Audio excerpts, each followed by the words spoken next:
Fix this, and the car's yours. The CEO's laughter cuts through the Chicago wind, his designer shoes inches from the janitor's worn boots. But when Elijah Hayes, a 58-year-old black man in a gray uniform, opens that hood and resurrects a million-dollar machine with his bare hands, the mockery dies in their throats. What they don't know.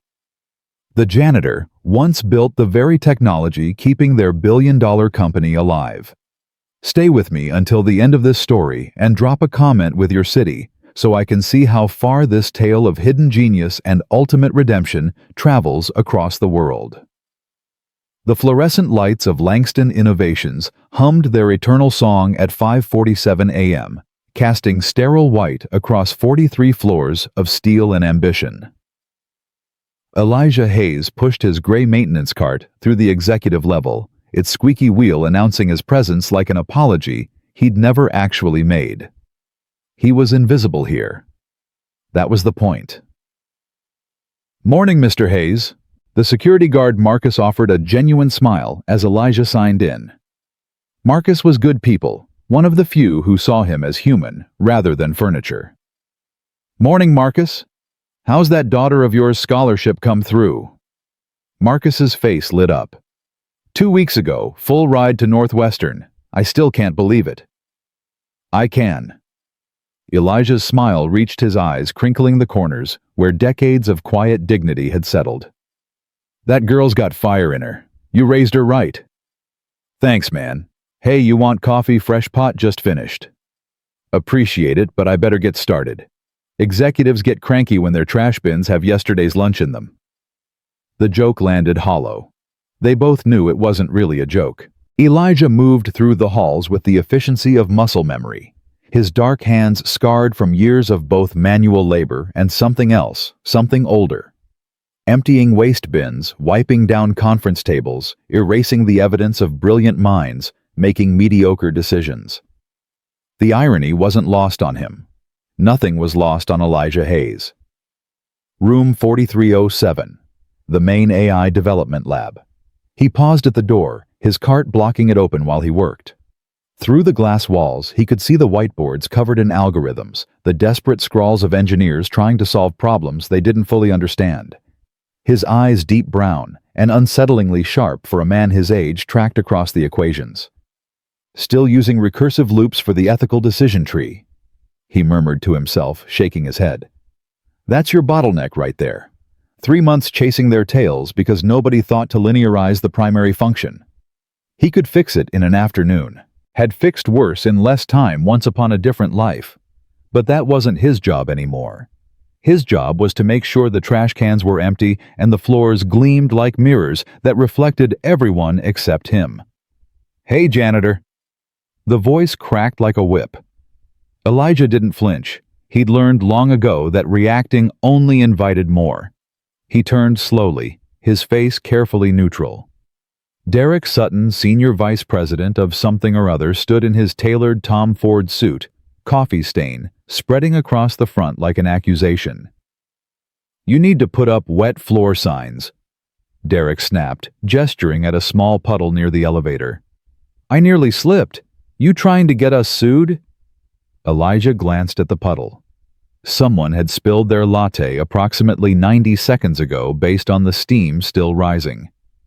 He hadn't been on this floor when it happened. Derek knew this.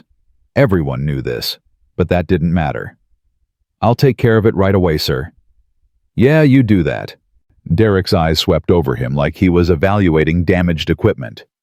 "And tuck in your shirt. This is a professional environment." Elijah's uniform shirt was already tucked in. Had been all morning. But he nodded. "Yes, sir." As Derek strutted away, Elijah pulled his cart over, mopped up the spill, and carefully placed the bright yellow caution sign. An engineer named Sarah Chen, walking by with an armful of printouts, caught his eye and mouthed, "Sorry." He gave her a small nod. Sarah was decent people. There were more of them than the Dereks, but the Dereks were always louder. By noon, Elijah had cleaned 17 offices, 3 conference rooms, both executive bathrooms, and had fixed 2 broken printers that simply needed their paper jams cleared. He ate lunch alone in the maintenance closet on the 9th floor, a turkey sandwich he'd made at 4 a.m., an apple starting to brown water in a thermos he'd owned for 23 years. The closet smelled like industrial cleaner and resignation. Faint voices drifted through the ventilation system, carrying fragments of meetings he wasn't invited to about technology he'd helped pioneer. Algorithm keeps crashing at the ethical decision branch. 3 months behind schedule, and the board's breathing down our necks. Maybe we need to scrap the whole thing and start over. Elijah closed his eyes, chewing his sandwich slowly. The solution was so simple, it hurt. But simple truths from invisible men were like whispers in a hurricane. He thought about Naomi, his wife of 33 years gone now for 6. She'd understood. "Baby," she'd told him during those dark days after his career imploded. "You can't make people see what they're determined to miss, but you keep being you. You hear me? You keep being brilliant, even if you're the only one who knows it." "I miss you, Naomi," he whispered to the empty closet. "Every single day." The afternoon shift brought him to the executive parking garage where he was tasked with cleaning the reserved spaces. This was where Langston Innovations displayed its wealth rows of Teslas, Porsches, a few Mercedes that cost more than most people's houses. And at the very front, in the spot marked CEO, sat Clayton Riker's pride and joy. The Hyperion X1. A prototype electric supercar with AI-assisted driving that only 17 people in the world owned. Sleek black carbon fiber, worth $2.3 million, with enough computing power under the hood to run a small city. Clayton Riker loved 3 things: money, power, and hearing his own voice explain how he'd earned both. Right now, he was demonstrating all 3. And that's why I told the board, gentlemen, innovation isn't about playing it safe. It's about taking risks that make lesser men wet themselves. Clayton proclaimed, his voice echoing through the garage as he led a group of 6 executives and investors toward his car. "This beauty right here. This is the future. AI integration so seamless, the car practically reads your mind." Elijah, wiping down the door handles of a BMW 3 spots down, kept his head low and his cart close. Invisibility was a survival skill. Clayton was everything Hollywood casting would pick for a tech CEO, 42 tall, with the kind of jawline that suggested both confidence and aggressive orthodontics. His suit probably cost $8,000. His watch cost more than Elijah's annual salary. His haircut whispered, "I have people for things." "Watch this," Clayton said, pulling out his phone with a flourish. Voice activation, biometric verification, the whole 9 yards. Hyperion unlock. Nothing happened. The executives waited. The seconds stretched. "Hyperion unlock," Clayton repeated, voice tighter. Still nothing. "Sometimes the connection can be..." Clayton's jaw clenched. He tapped his phone aggressively. "It's probably the garage's Wi-Fi interference. Hyperion unlock." The car sat there locked and indifferent. One of the investors, a silver-haired woman named Patricia Thornton, checked her watch. "Clayton, we have the 4 o'clock with the venture capital team."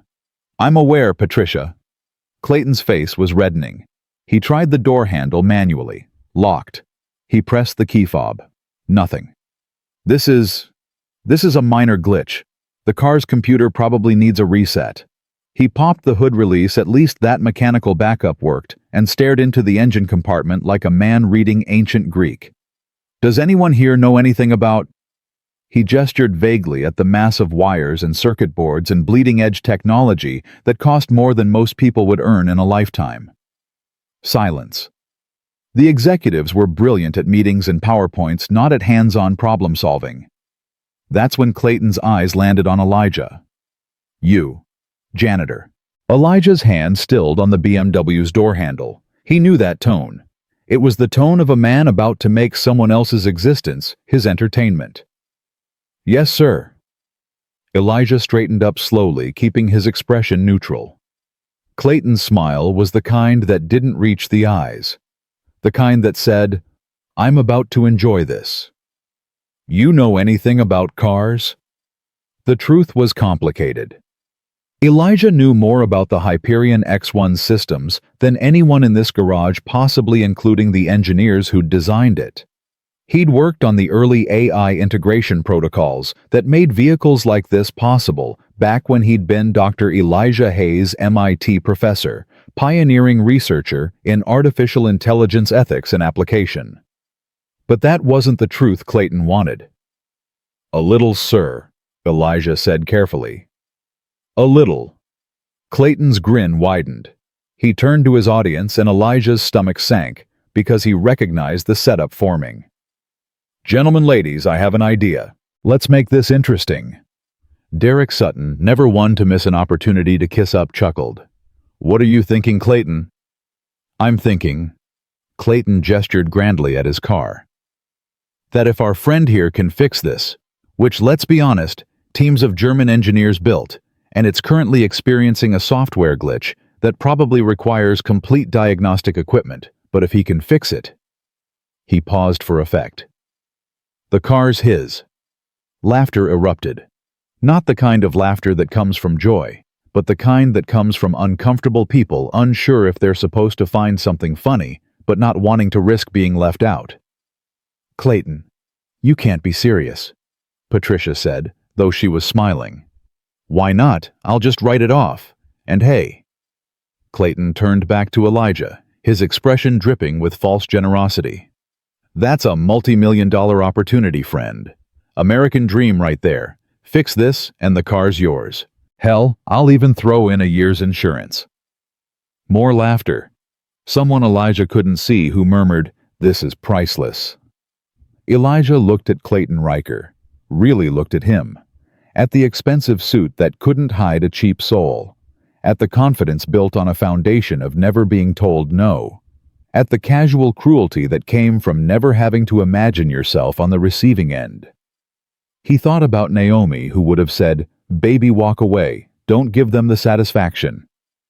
He thought about his daughter Jasmine, who'd texted him yesterday, "Dad, you're worth so much more than how they treat you. I'm proud of you every single day." He thought about every brilliant mind that ever got dismissed because it came packaged wrong. And then Elijah Hayes' janitor made a decision. "All right," he said quietly. "I'll take a look." The laughter faltered, confused. They'd expected him to shuffle away embarrassed. This was off script. Clayton's smile flickered. "Wait, seriously." "You made an offer, sir. I'm accepting." "Well, okay then." Clayton recovered quickly, spreading his arms wide. "Everyone gather round. This is happening. Someone get their phone out, Patricia. You film this. This is going to be hilarious to watch later." Patricia pulled out her iPhone, already recording. Others followed suit.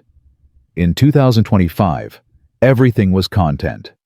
Elijah set down his cleaning supplies and walked toward the Hyperion X1, a gray-uniformed man approaching a black monument to excess. The executives parted their phones, pointed at him like weapons or witnesses. He stood before the open hood, looking down at the intricate maze of cutting-edge technology. The Hyperion X1 used a revolutionary AI-assisted power management system that integrated with its self-driving capabilities. Quantum processors, neural network chips, enough computing power to shame most supercomputers from a decade ago. And it was dead. "Clock's ticking, friend," Clayton said, checking his Rolex.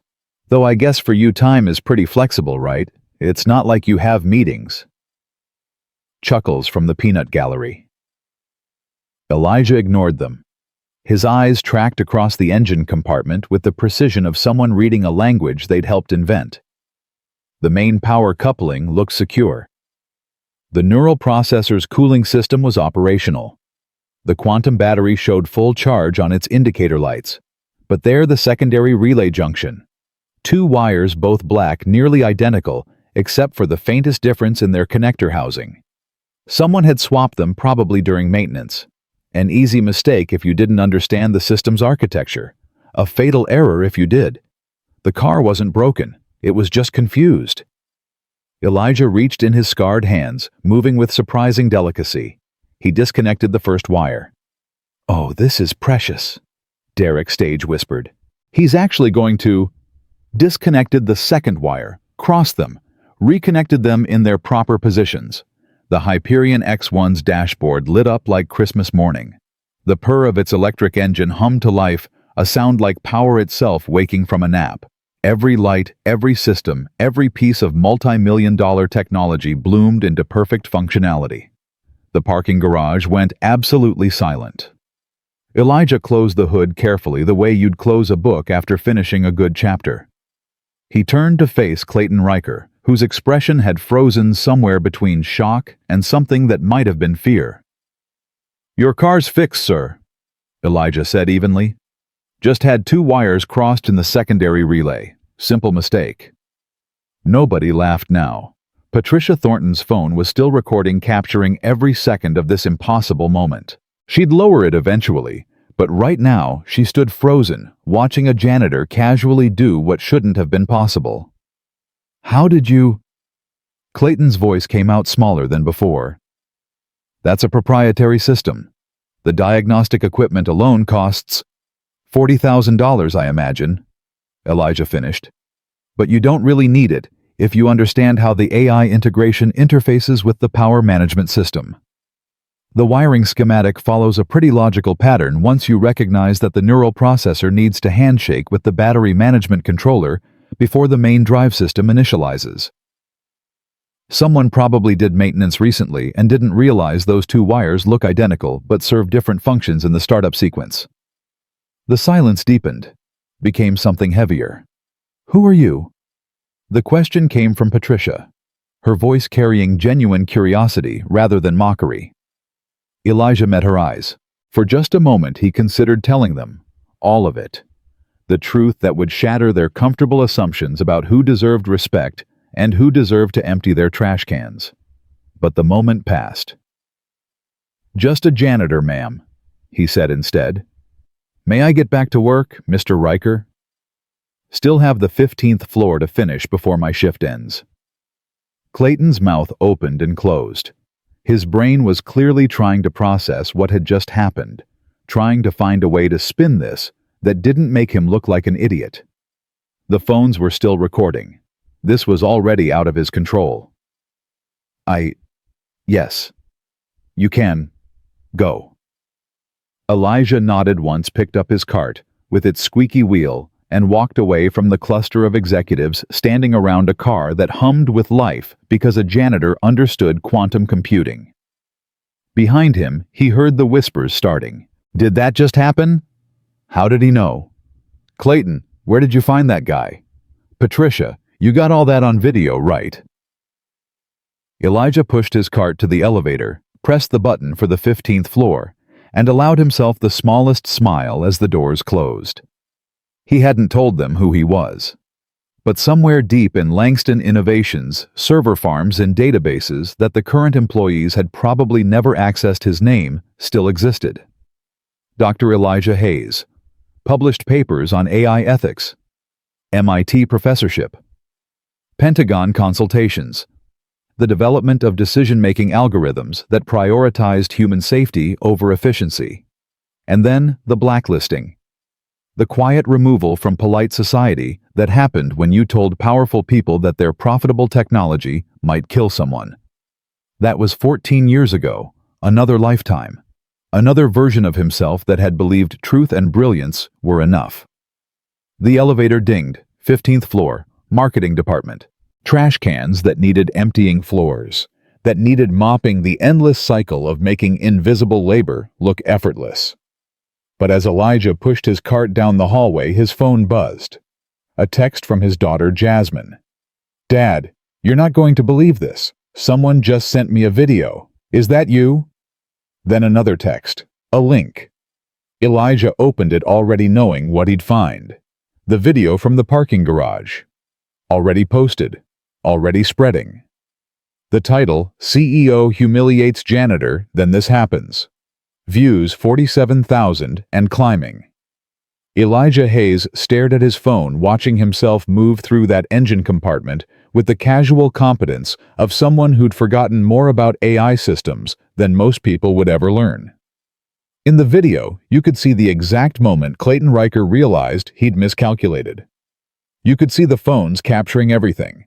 You could see a janitor making a CEO look like a fool without saying a single cruel word. And you could see in the comments already rolling in people asking the same question Patricia had asked. Who is that guy? Elijah deleted the link without watching the rest. He had work to do. The 15th floor wouldn't clean itself, and he'd learned long ago that viral moments faded, but character was permanent. But as he pushed his mop across polished floors, as he made the visible world spotless while remaining invisible himself, Elijah Hayes allowed himself to wonder. What happened when invisible people suddenly became seen? What happened when the comfortable lies of hierarchy collided with uncomfortable truths? What happened when someone decided that silence wasn't the same as surrender? The answer he suspected was already being written. In video views and share counts and the digital wildfire of people hungry for stories where dignity wins. The answer was coming, whether he wanted it or not. And somewhere in that executive parking garage, Clayton Riker was staring at his perfectly functioning car, beginning to understand that he'd made a very expensive mistake. Just not about the car. By the time Elijah finished the 15th floor, the video had hit 200,000 views. By the time he clocked out at 6:47 p.m., it had crossed 500,000. And by the time he walked through the door of his small apartment in Bronzeville, the entire internet had apparently decided that a janitor fixing a CEO's car was the most important thing to happen that Tuesday. He didn't know this yet. He'd silenced his phone after Jasmine's texts, choosing to finish his shift in the peaceful ignorance of a man who'd spent 14 years perfecting the art of being overlooked. His apartment was small but clean, filled with the kind of furniture that came from knowing the difference between what you need and what the world tells you to want. A worn couch that Naomi had picked out 20 years ago. Bookshelves sagging under the weight of texts on artificial intelligence, quantum computing philosophy, and 3 full shelves of science fiction paperbacks. Because a man's mind needed both precision and wonder. Her reading glasses still sat on the end table, even though there was no one left to wear them. Elijah heated up leftover chicken and rice, poured himself a glass of water, and finally checked his phone. 63 missed calls. 147 text messages. His voicemail was full. What in the world? He scrolled through the messages. Jasmine had sent 15 follow-ups, each more excited than the last. His son, Marcus Jr., named after the security guard who'd helped him get the janitor job years ago, had sent a string of fire emojis and the words, "Dad, you're famous." His sister in Atlanta had called 6 times. Former colleagues whose numbers he'd kept but never called had suddenly remembered he existed. And then there were the unknown numbers. Journalists, bloggers, someone claiming to be from Good Morning America. Elijah set down his phone like it had grown teeth. He opened his laptop, a 7-year-old Dell that still ran fine if you didn't expect miracles, and typed his own name into Google. The first page was nothing but links to the video. Different versions, different platforms. TikTok, Instagram, Twitter, Facebook, YouTube. Someone had even made it into a GIF. The headlines competed for the most dramatic language possible. Janitor destroys arrogant CEO with his bare hands. You won't believe what this janitor did next. CEO offers janitor 2.3 annum car as joke, instantly regrets it. The most savage moment caught on camera this year. Elijah clicked on the original video. Patricia Thornton's upload to her personal LinkedIn of all places with the caption, "Sometimes genius comes in unexpected packages. What we witnessed in the garage today reminded me why we should never assume we know someone's full story." The video had been shared 14,000 times from her page alone. The comments section looked like a digital riot. That man is a legend. The way he just casually fixed a quantum computer on wheels. CEO really thought he did something. LMAO. Somebody find out who this janitor is. I need his full backstory immediately. The disrespect in offering him the car like a joke, and then he just does it. But there were other comments too. darker ones that made Elijah's jaw tighten. Probably staged for publicity. No way a janitor knows about AI systems. Fake. He probably broke it himself earlier so he could fix it on camera. And then the ones that made his stomach turn. They'll hire anyone to push a mop these days. Diversity Hire knows how to Google car repair videos. Wow. Elijah closed the laptop. He'd seen enough. This was why he'd chosen invisibility. The spotlight didn't warm people like him, it burned. His phone rang. Jasmine. He answered because ignoring his daughter had never been an option, even when the world was apparently losing its mind. Dad. Finally, I've been calling for hours. I was working, baby girl. You know I don't check my phone during shifts. Dad, you're everywhere. Like everywhere. My group chat is losing it. My coworkers are losing it. Random people on the bus are showing me this video, like I don't know, it's my own father? Elijah could hear the smile in her voice. The pride, but underneath it was something else. Worry, maybe. His daughter had inherited his mind and her mother's emotional intelligence, which meant she understood implications most people missed. It's just a video, Jazz. Just a video, Dad, you made that CEO looked like he couldn't pour water out of a boot with instructions on the heel. And now everyone wants to know who you are. Like really know. People are asking questions. What kind of questions? A pause. The kind that make me nervous. Dad, you never talk about why you left MIT. You never talk about what happened before you became a janitor. And now people are digging. There's already a Reddit thread trying to figure out your background. Of course there was. The internet was a machine that turned mystery into content, privacy into product. Let them dig, Elijah said, though his voice carried less confidence than his words. They won't find anything that matters. Won't they? Jasmine's voice dropped lower. Dad, I was 10 when everything fell apart. Old enough to remember you had a different life, but too young to understand why it ended. Are you sure you want all of that dragged back up? Elijah looked around his small apartment at the life he'd built from the rubble of his old one. Quiet, simple, safe. I don't think I get to choose anymore, baby girl. They talked for another 20 minutes, Jasmine filling him in on the wildfire spread of his 15 seconds of competence. The video had jumped to cable news. People were making memes. Someone had auto-tuned Clayton's "Fix This" and "The Car's Yours" into a song.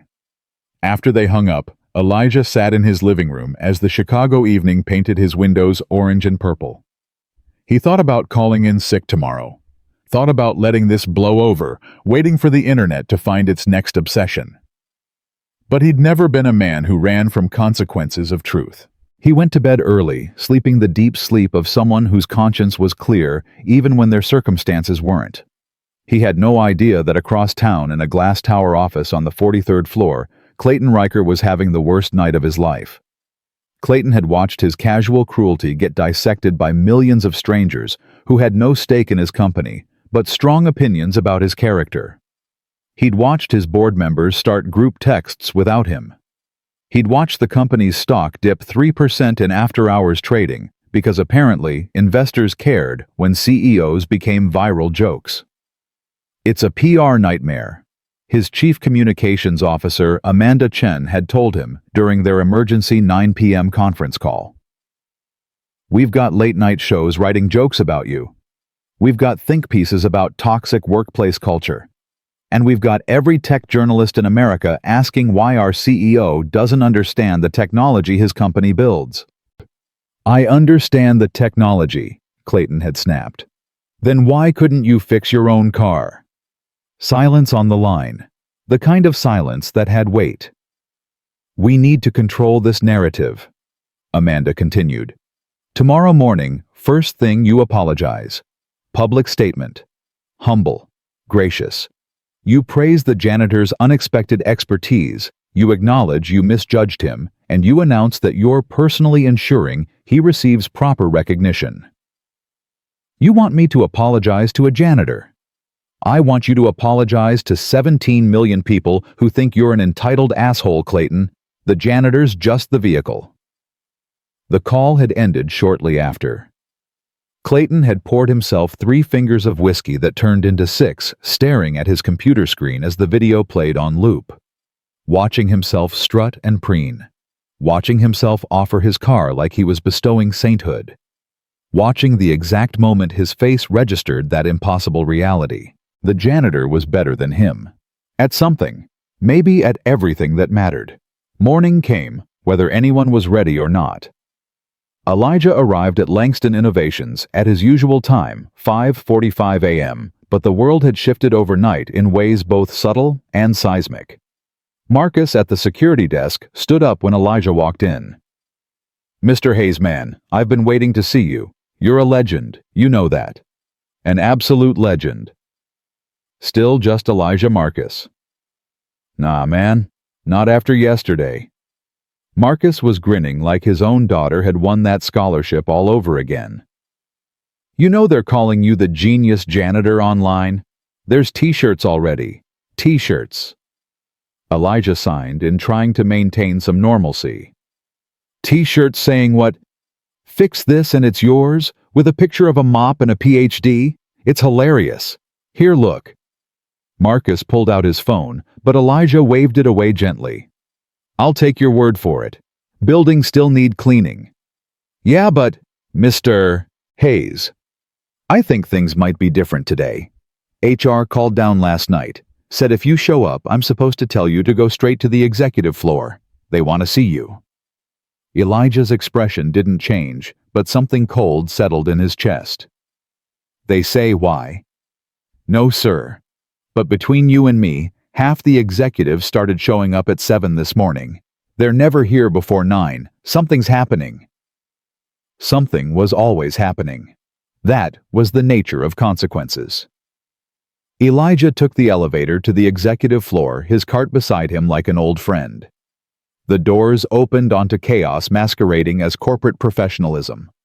People clustered in groups, voices low but urgent. Conversation stopped when he stepped out. Eyes followed him. Not with the casual dismissal he was used to, but with something else. Curiosity. Assessment. Some faces showed respect. Others showed resentment that their hierarchy had been questioned.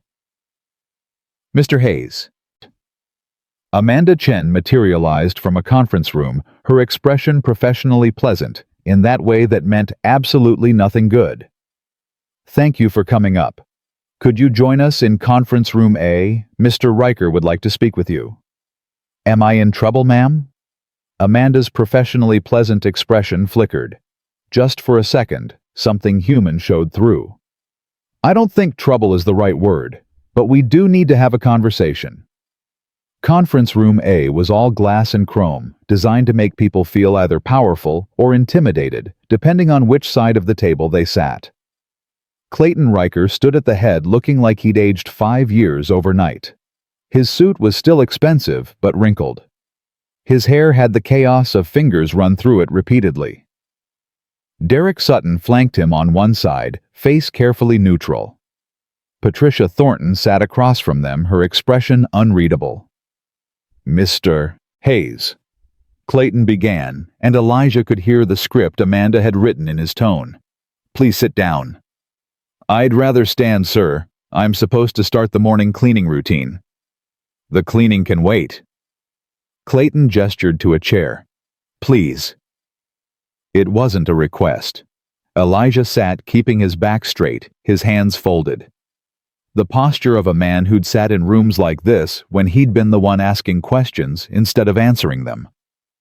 Clayton cleared his throat. Glanced at Amanda, who gave him a subtle nod. "I want to address what happened yesterday in the parking garage. My behavior was inappropriate. I made assumptions about your abilities based on your position, and I turned what should have been a simple request for help into a spectacle. For that, I apologize." The words were right. The delivery was practiced. But Elijah had spent 14 years reading subtext. "I accept your apology, sir. I also want you to know that Langston Innovations values all of its employees regardless of their role. You demonstrated remarkable knowledge yesterday, and I think we may have been underutilizing your talents." There it was. The pivot, the reframe, the way powerful people turned their mistakes into opportunities to look magnanimous. "I'm content in my current position," Elijah said carefully. "Are you—" Patricia leaned forward, and her tone carried genuine curiosity rather than corporate theater. "Mr. Hayes, I've been with this company for 19 years. I've seen a lot of impressive moments. What you did yesterday, that wasn't janitor work. That was engineering at a level we pay six-figure salaries for. So I'll ask directly, where did you learn to work on AI-integrated systems?" The room went very quiet. Elijah looked at Patricia Thornton, this 60-year-old woman who'd made her fortune helping build tech companies and probably hadn't met many people who could surprise her anymore. He looked at Clayton, whose apology was dissolving into defensive curiosity. He looked at Derek, whose expression suggested he was already planning how to weaponize whatever came next. He could tell them the truth, right now. Put it all on the table and watch their faces rearrange as they understood exactly who they'd given a mop to. Or he could protect the peace he'd built from silence. "I read a lot," Elijah said finally. "Technical manuals, online forums. You'd be surprised what you can learn if you pay attention." Technical manuals. Derek repeated his tone, making it clear what he thought of that explanation. "Yes, sir." "Mr. Hayes." Amanda interjected smoothly. "What Mr. Riker is trying to say is that we'd like to explore whether there might be a better role for you here. Perhaps something in facilities management. Or even consulting with our engineering teams. We have several positions that—" "No, thank you, ma'am." 4 faces registered surprise in 4 different ways. "No." Clayton's eyebrows climbed toward his hairline. "With respect, sir, I appreciate the offer. But I know my job. I do it well, and I don't need fixing just because a video went viral." Elijah stood slowly. "If that's all, I should get back to work. The bathrooms on 17 won't clean themselves." He was at the door when Patricia spoke again. "Dr. Hayes." Elijah froze. The title hung in the air like a grenade with the pin pulled. He turned slowly. Patricia was holding a tablet. Her expression transformed from curious to knowing. "I'm sorry, what did you call him?" Clayton looked between them. Patricia's fingers moved across her screen. "After yesterday I got curious. Really curious. So I did what any good investor does, research." She turned the tablet around. Elijah saw his younger face staring back from the screen. A photo from 20 years ago taken at MIT, when his hair was darker and his eyes held different assumptions about how the world worked. The headline, "Dr. Elijah Hayes publishes groundbreaking paper on AI ethics framework." "You're him," Patricia said softly. "The Hayes Protocol, the ethical decision-making algorithm that half the autonomous vehicle industry uses as a foundation. You published 17 papers on AI safety before you were 40. You consulted for DARPA, for God's sake. You were called the Conscience of Artificial Intelligence by Tech Weekly in—" She scrolled. 2009. The room had gone absolutely still. "And then you disappeared," Patricia continued. "No more papers, no more conferences. Your MIT faculty page went dark in 2011. People in the industry asked about you for years. Some thought you'd died. Others thought you'd gone to work for a defense contractor in secret. But nobody knew. Until yesterday, when you fixed a car in a parking garage and someone finally thought to ask the right questions." Clayton's face had gone through several colors, landing on something close to gray. You were a professor at MIT." Elijah met his eyes, held them. Let the full weight of 14 years of invisible competence settle into the space between them. "I was a lot of things, Mr. Riker. Then I made some people uncomfortable by suggesting their profitable technology might kill people if they didn't address certain safety protocols. Turns out being right and being welcome aren't always the same thing." He paused. "If you'll excuse me, I have work to do." This time, no one stopped him as he walked out. Behind him, the conference room erupted into frantic whispers, but Elijah was already gone, pushing his cart with its squeaky wheel toward the 17th floor, toward the bathrooms that did in fact need cleaning. His phone buzzed, a text from an unknown number. "Dr. Hayes. This is Zoe Mitchell. I'm an intern in the AI Development Division. I've read all your papers. Could we talk, please?" Another buzz. Another unknown number. "Dr. Hayes, Chicago Tribune. We'd love to interview you about your work and your current situation." And another. "This is Rebecca Chan from 60 Minutes.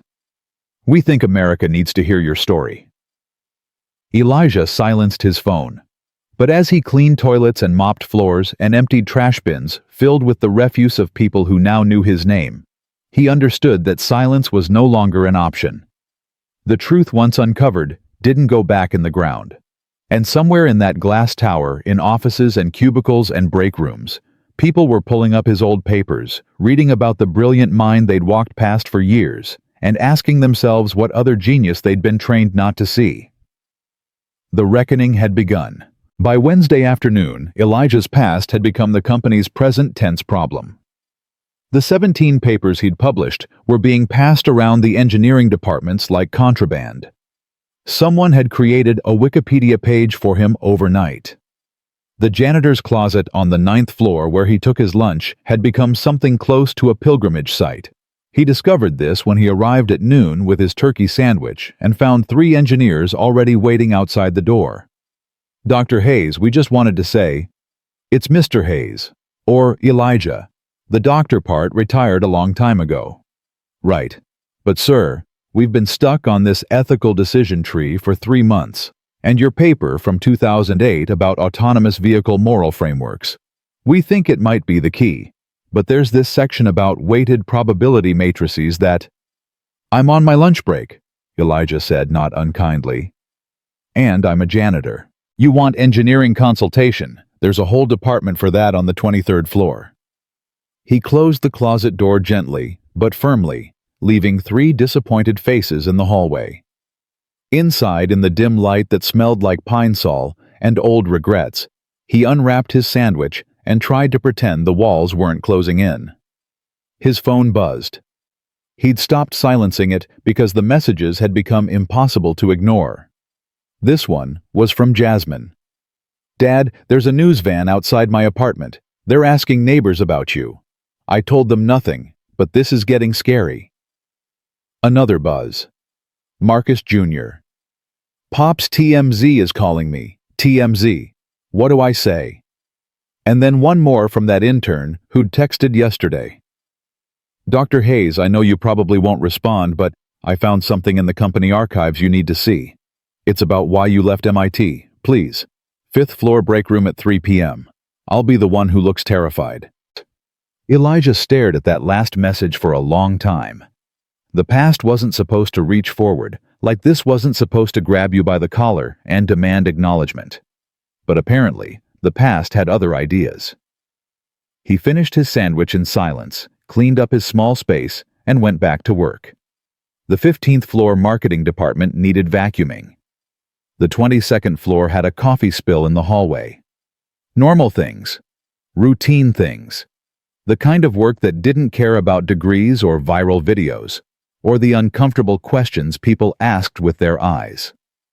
At 2:47 p.m., he pushed his cart toward the 5th floor break room. She was exactly as advertised, young, maybe 23, with dark hair pulled into a nervous ponytail, and the kind of glasses that suggested both intelligence and the budget of someone still paying off student loans. She sat alone at a corner table laptop, open knee bouncing with enough energy to power a small generator. "Zoe Mitchell," Elijah said quietly. She jumped like he'd fired a gun. "Dr. Hayes, Mr. Hayes. Sorry, I'm nervous. I've read all your papers. The one about emergent behavior in neural networks changed my entire thesis direction. You're kind of my academic hero, and also you clean my office twice a week, and this is all very surreal." Despite everything, Elijah smiled. "Breathe, Ms. Mitchell. You said you found something. Zoe nodded, fingers already flying across her keyboard. Okay, so after the video went viral, I got curious like everyone else. But I have access to the company's digital archives because I'm working on a historical analysis project for my master's program, and I started digging into our AI development timeline. We use a lot of protocols that were pioneered in the mid-2000s, right? So I wanted to see if there was any connection to your work. And I found this. She turned the laptop around. It was an internal memo from 2011 marked confidential. The subject line read, "Regarding Dr. Elijah Hayes and the DARPA project concerns." Elijah felt something cold slide down his spine. He hadn't seen this document in 14 years. Hadn't known it existed. Zoe's voice dropped lower. "According to this, you were consulting on a defense contract for autonomous weapons systems. You identified critical flaws in the decision-making protocols, flaws that could result in civilian casualties. The memo says you refused to sign off on the project and threatened to go public with your findings." "That's not entirely accurate," Elijah said softly. "I didn't threaten. I informed them that I couldn't in good conscience approve a system that failed to distinguish adequately between combatants and civilians. I offered to help redesign it. They told me I was being unnecessarily cautious, and that the contract timeline didn't allow for my suggested changes. So you went public." "So I wrote a paper. Academic. Careful. No classified information, but enough technical detail that anyone paying attention would understand the implications." He paused. 3 days later, my security clearance was revoked. A week after that, MIT received anonymous allegations about research misconduct, all proven false eventually, but the damage was done. Nobody wants to hire the professor who might have ethics that cost them money. Zoe was staring at him with an expression somewhere between awe and heartbreak. "They destroyed your career because you tried to save lives. They protected their investment. It's just business, Ms. Mitchell. I learned that the hard way." "But that's not—" She stopped herself, took a breath. "Dr. Hayes, do you know what project I'm assigned to here?" "I assume something with AI development." "The Sentinel system. It's supposed to be the next generation of predictive analytics for corporate security, but it's been failing for 8 months. The algorithm keeps producing false positives, flagging innocent behavior as threatening. Last month in beta testing, it identified a black teenager returning a library book as a high-risk security threat because of the way he moved and what he was wearing."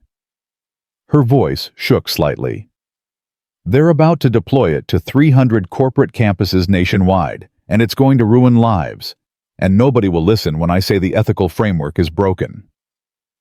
Elijah looked at this young woman, this intern, who probably made $12 an hour, and had a conscience that cost more than most people could afford. He saw himself 20 years ago, when he'd still believed that being right mattered more than being convenient. "Why are you telling me this?" "Because you're the only person in this building who's already paid the price for giving a damn," Zoe said simply. "And because the rumor is that Clayton's going to fire you. He's meeting with the board tomorrow morning, and word is, he wants you gone. Says having you here creates an uncomfortable dynamic and raises questions about the company's hiring practices, which is corporate speak for, 'This janitor makes me look stupid.'" The break room door opened. 3 employees walked in, saw Elijah, and immediately started whispering to each other. One pulled out their phone. "We should talk somewhere else," Elijah said. They ended up in the parking garage next to the spot where the Hyperion X1 had started this whole cascade. The car wasn't there. Clayton had apparently started taking an Uber to work, which struck Elijah as both petty and telling. "Show me what you're working with," Elijah said. "The Sentinel system." "What's the core architecture?" Zoe pulled up files on her laptop, balancing it on the hood of someone's Tesla. Lines of code decision trees, probability matrices that made Elijah's fingers itch for chalk and a whiteboard.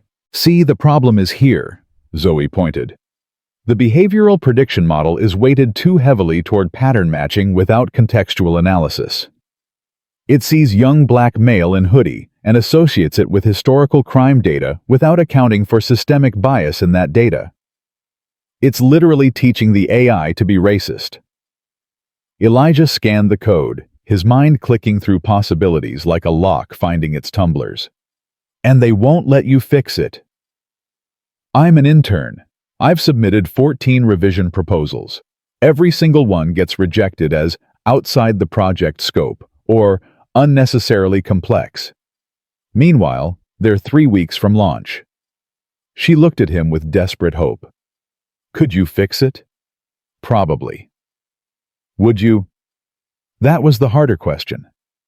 Elijah looked around the parking garage at the expensive cars belonging to people who'd walked past him for years. He thought about the teenagers who'd be flagged by broken algorithms, their lives complicated by code written by people who'd never faced the consequences of their lazy assumptions. He thought about Naomi, who'd told him once, "Baby, you can't save everyone, but that doesn't mean you stop trying to save someone." If I do this, Elijah said slowly, it's not going to be quiet. It's not going to be me whispering suggestions that someone else takes credit for. If I fix your system, I'm going to do it in a way that makes it very clear why it was broken and who broke it. Zoe's expression transformed from hope to something fiercer. Good. They were still huddled over the laptop when Clayton Riker's voice echoed across the garage. Hayes. What the hell do you think you're doing? Clayton approached like a man who'd spent the last 48 hours drinking coffee and resentment in equal measure. Derek Sutton trailed behind him along with 2 people Elijah didn't recognize. Probably lawyers based on their suits and their expressions. I'm on my break, Mr. Riker, Elijah said calmly. Is there a problem? Is there a... Clayton laughed, but it had sharp edges. Yeah, there's a problem. The problem is that you've turned this company into a circus. We've got reporters calling every hour. Our stock is down because investors think we're a company that wastes talent. I've got engineers refusing to take direction because apparently they'd rather ask the janitor for advice. He stepped closer. And now I find you in my parking garage looking at proprietary code on company time. It's his break. Zoe said, her voice smaller but determined. And I showed him the code. If anyone's in trouble, it's me. Oh, don't worry, Ms. Mitchell. Your employment status is absolutely being reviewed. Clayton turned back to Elijah. But you're the real problem here. You know what I think? I think you've been coasting on some papers you wrote 20 years ago. I think you're a has-been who got lucky with a car, and now you're trying to stay relevant by stirring up drama. The lawyers shifted uncomfortably. Derek stared at his shoes. That's certainly one interpretation, Elijah said evenly. Here's another interpretation. Clayton continued, his voice rising. You couldn't hack it in academia, so you ended up pushing a mop. And now that everyone knows your brilliant past, you're desperately trying to prove you've still got it. Well, I don't buy it. I think you're a fraud. The parking garage went very quiet. Elijah felt something settle in his chest. The same thing he'd felt 14 years ago when they'd asked him to sign off on technology that would kill people. The same thing he'd felt yesterday when Clayton had mocked him in front of cameras. It wasn't anger. It was clarity. Mr. Riker. Elijah said, his voice soft but carrying. I've cleaned your office 3 times a week for 6 years. I've emptied your trash, wiped down your desk, cleaned coffee stains off surfaces you didn't even notice were dirty. And in those 6 years, I've seen the memos you leave lying around. I've seen the reports from your engineering team saying the Sentinel system is fundamentally broken. I've seen the warnings that your launch timeline is endangering the entire project. Clayton's face went red. You've been reading confidential? I've been doing my job. You left them on your desk. Not my fault you treat janitors like furniture that can't read. Elijah gestured to Zoe's laptop. Ms. Mitchell is right. Your algorithm is broken. It's biased. It's dangerous. And when it launches and inevitably destroys innocent lives, everyone's going to ask why nobody stopped it. The answer will be that someone tried and you called them an intern and ignored them. You don't know what you're talking about, Clayton snapped. Don't I? Elijah's voice hardened. The Sentinel system uses a modified version of the ethical decision framework I published in 2007, but whoever implemented it. He glanced at Derek, whose expression confirmed the guess, didn't understand the underlying mathematics. They oversimplified the probability weighting, which means the system can't properly contextualize behavior. It's making decisions based on pattern matching alone, which in a system designed to assess threat levels, means it's encoding every bias present in your training data. Clayton opened his mouth, closed it. The lawyers were now very interested in their phones. You want to know if I've still got it? Elijah continued. Give me your algorithm. Give me 48 hours. I'll fix what your team hasn't been able to solve in 8 months. And if I can't, I'll resign. Quietly. No drama. No interviews. I'll disappear again. And if you can? Clayton's voice was tight. If I can, you launch my version. You credit the fix appropriately. And you stop treating the people who keep your building running like they're invisible. This is insane, Derek interjected. Clayton, you can't seriously be considering— I'm considering, Clayton cut him off, that if he fails, we solve our PR problem. The genius janitor becomes the fraud janitor and we move on. He looked at Elijah with something predatory in his expression. And when you fail, Hayes, I want it in writing that you'll never speak to the press, never trade on your association with this company, and never work in tech again. You'll be truly invisible. One of the lawyers started to protest about enforceability, but Clayton waved him off. Elijah extended his hand. You've got a deal, Mr. Riker. They shook, and in that moment, Elijah saw the calculation in Clayton's eyes. The CEO wasn't offering this opportunity out of fairness or curiosity. He was offering it because he'd already decided Elijah would fail, and failure would let Clayton control the narrative permanently. That was fine.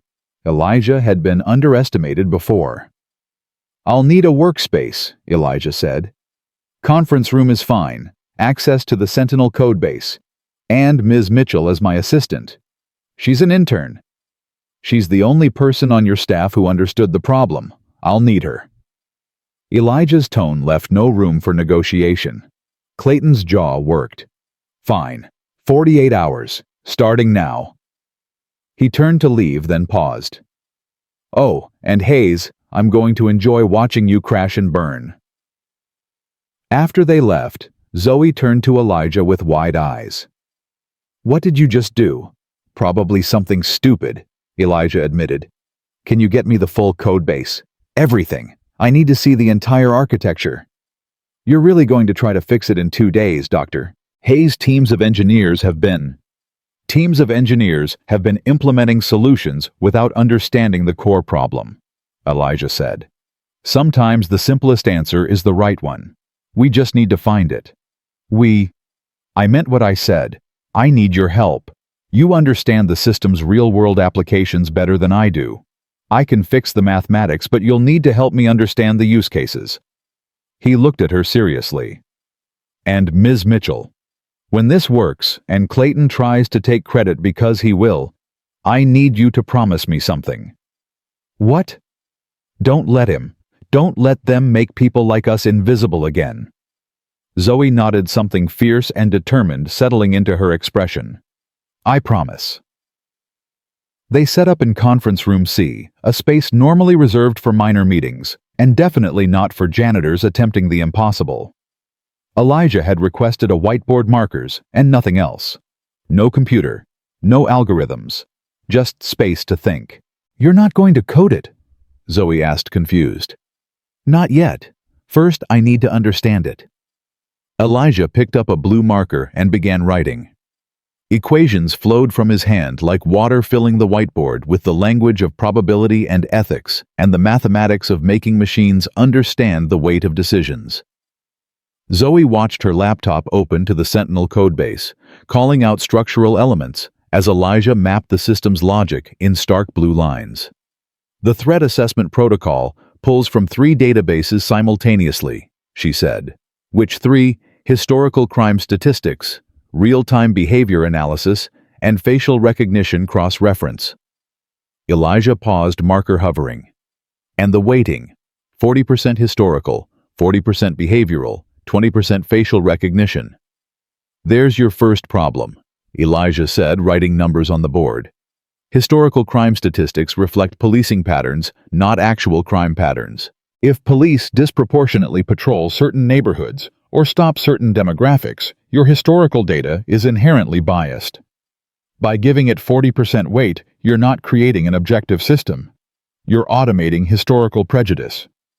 He wrote faster now, building frameworks within frameworks, showing how bias compounded through layers of code until a teenager with a backpack became a threat assessment because some programmer had never questioned their assumptions. The behavioral analysis is pulling micro-expressions and movement patterns, right? Elijah asked. Yes, gait gestures, facial expressions, body language. Trained on what dataset? Zoe checked her files. Looks like a compilation of security footage from... Oh no. From where? From high-security corporate environments and airports, primarily monitoring white-collar professionals. Zoe's face fell. So the AI learned normal behavior from executives in suits and suspicious behavior from anyone who moves differently. Which means anyone from a different cultural background, anyone with a physical disability affecting their gait, anyone who's not performing upper-middle-class corporate body language gets flagged as potentially threatening. Elijah capped his marker. Your system isn't predicting threats. It's predicting deviation from a very narrow definition of normal.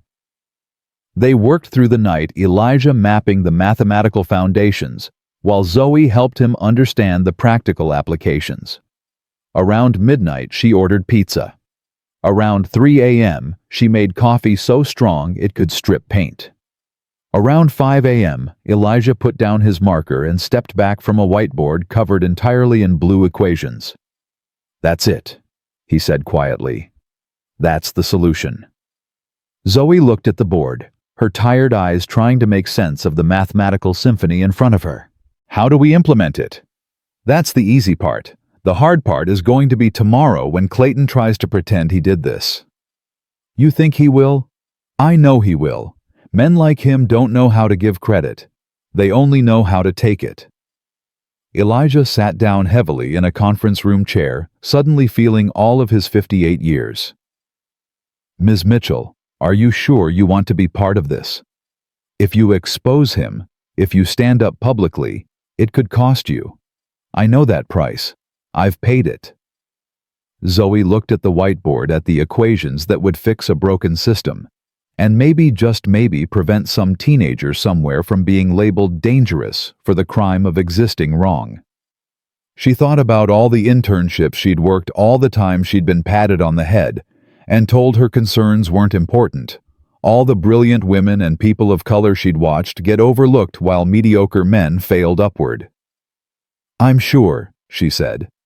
Let's finish this. By Thursday afternoon, they had code. Beautiful, elegant, ethical code that fixed what an entire department couldn't solve in months. Elijah had dictated the logic structures while Zoe translated them into functional programming, her fingers flying across the keyboard as his equations became reality. They tested it against the same scenarios that had caused failures before. The black teenager returning a library book was now correctly identified as low-risk routine behavior. An elderly woman with a walker who'd been flagged as suspicious movement pattern was now simply a person moving through space.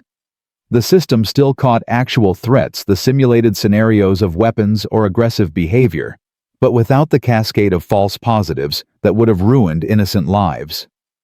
At 4 p.m., they presented it to Clayton Derrick and a room full of engineers who'd been chasing this solution for months. Elijah walked them through the changes, explaining how reweighting the threat assessment protocols and introducing contextual analysis layers eliminated the bias cascade. He showed them the test results, the dramatic improvement in accuracy, the elimination of demographic-based false positives. The engineers looked stunned, then impressed, then some combination of grateful and embarrassed that a janitor had solved what they couldn't. Clayton's expression was harder to read. He sat at the head of the table, fingers steepled, watching Elijah present solutions to problems Clayton probably hadn't understood were problems. When Elijah finished, silence filled the conference room. "Well," Derek said finally, This is remarkable work, Clayton. You've really outdone yourself." Elijah's head snapped up. "Excuse me." Clayton leaned forward, a smile playing at his lips. "I think what Derek means is that this is exactly the kind of innovative leadership Langston Innovations is known for. Taking a struggling project, bringing in fresh perspectives, finding solutions." His eyes met Elijah's. "Thank you for your contribution, Hayes. We'll make sure you receive an appropriate bonus for your assistance." "My assistance?" Elijah's voice was very quiet. "Mr. Riker, I just spent 48 hours completely rebuilding your ethical framework. This isn't assistance. This is a fundamental redesign that your engineering team couldn't accomplish. And we appreciate the grunt work," Clayton said smoothly. "But let's be honest, you were implementing solutions based on the vision and parameters I established. This is my project, my responsibility, and ultimately my success." The room shifted uncomfortably. Zoe's fingers tightened on her laptop. "That's not what happened," Elijah said. "Isn't it? Because from where I'm sitting, I gave a chance to a janitor with an interesting backstory. I provided resources and time. I took a risk when everyone said I was crazy. And now we have a solution." Clayton stood buttoning his suit jacket. "The press conference is scheduled for tomorrow morning. I'll be announcing the successful completion of the Sentinel system, discussing the innovative approaches we took, and positioning Langston Innovations as the leader in ethical AI development. You're going to take credit for his work." Zoe's voice shook. "That's not just wrong, it's business, Ms. Mitchell. Something you'll understand when you've been in the industry longer." Clayton gathered his papers. "Oh, and Hayes, our deal stands. You fixed the problem, so you get to stay. Keep your janitor job, no press interviews. Consider yourself lucky." He walked out. Derek, trailing behind, leaving Elijah standing in front of a whiteboard full of solutions that apparently belonged to someone else now. The engineers filed out quietly, avoiding eye contact. One whispered, "I'm sorry," as she passed. It didn't help. When the room was empty, except for Elijah and Zoe, the young woman closed her laptop with a snap that sounded like a decision being made. "That's not happening," she said. "Ms. Mitchell. No, absolutely not." Zoe's face was flushed with anger. "You just saved this company from a lawsuit that would have bankrupted them. You fixed a system that would have destroyed lives, and he's going to stand up at a press conference and pretend he's some kind of visionary." She shook her head. "Not while I have a voice and a cell phone. If you do this, it'll cost you. He'll fire you. Maybe blacklist you like they did me." Zoe looked at him with something like pity. "Dr. Hayes, with respect, if I stay silent now, I'll never be able to look at myself in the mirror again. Some things cost more than a career." She pulled out her phone. Patricia Thornton posted the parking garage video. She has 17,000 LinkedIn followers and a conscience. Let's see if she wants to post the truth again. Elijah wanted to stop her, wanted to protect this young woman from making the same costly choice he'd made. But he looked at her determined expression, at the fire in her eyes, and he recognized something he'd almost forgotten existed. Hope. "All right," he said quietly. "Let's tell the truth." Zoe smiled, fierce and bright. "Let's." Patricia Thornton answered her phone on the second ring, which told Zoe everything she needed to know about whether the older woman had been expecting this call. "Ms. Mitchell, I wondered when I'd hear from you." Patricia's voice carried the warmth of someone who'd spent 40 years reading corporate situations and knew exactly where this one was heading. "You're calling about the Sentinel system. How did you—" "Because I've been in this industry since before you were born, and I recognize the setup when I see it." Clayton called an emergency board meeting for tomorrow morning at 8, an hour before his press conference. That's not coincidence. That's a man preparing his narrative before anyone can question it. A pause. "Is Dr. Hayes with you?" Zoe glanced at Elijah, who nodded. She put the phone on speaker. "I'm here, Ms. Thornton." "Good. Tell me what happened in that conference room, and don't leave anything out." They told her everything. The 48 hours of work, the mathematical breakthrough, the test results that proved the system finally worked. And then Clayton's casual theft of credit delivered with the kind of confidence that came from never being held accountable. When they finished, Patricia was quiet for a long moment. "Do you have documentation proof that the work was yours?" "The whiteboard in conference room C," Elijah said. "It's covered in my equations. The original code Zoe wrote based on my specifications. Timestamps on file modifications. Security footage showing us working through the night while Clayton was nowhere near the building. And witnesses?" 12 engineers saw the presentation, Zoe added. "They know who did the work. Whether they'll admit it publicly is another question." "They will if I ask them to," Patricia said, and there was steel in her voice now. "I'm the largest individual shareholder in this company. I was here before Clayton, and I'll be here after. If he thinks he's going to commit fraud in front of the board, and I'm going to sit quietly, he's badly miscalculated." "Ms. Thornton," Elijah said carefully, "if you do this, it's going to get ugly. Clayton won't go down quietly." "Dr. Hayes, I'm 73 years old. I've survived 3 tech bubbles, 2 market crashes, and more incompetent CEOs than I can count. I don't do things quietly anymore." Her voice softened slightly. 20 years ago, when you were blacklisted for doing the right thing, people like me stayed silent. We told ourselves it wasn't our fight, that speaking up would jeopardize our positions. We were cowards. I was a coward.